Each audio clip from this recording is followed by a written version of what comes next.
An Ginoo madaha iyo.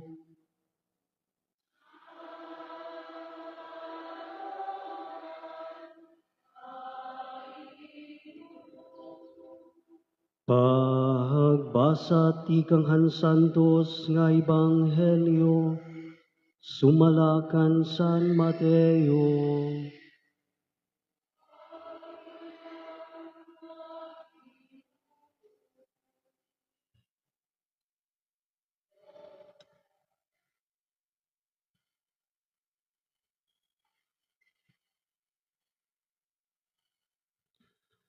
Nagsiring Jesus sa iya mga tinunan, "Kamo amo an asin, parahan nga tanan nga katawhan hatuna.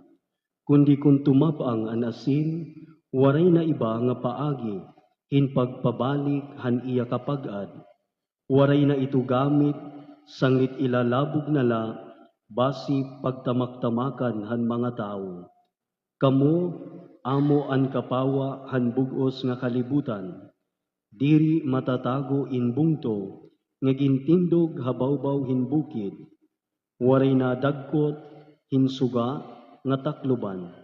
Lugod, ibinubutang haburutangan hinsuga, basi makalamrag, han nga tanan nga aada habalay. Hasugan nga paagi, kinahanglan, an iyo suga magmapawa, haatubangan han mga tao. Basi higit-an nira an iyo maupay nga buhat, ngan magpadayawon nira an amay niyo halangit. Kabugtuan an Ebanghelyo han Ginoo. Pagdayawon ka, Kristo.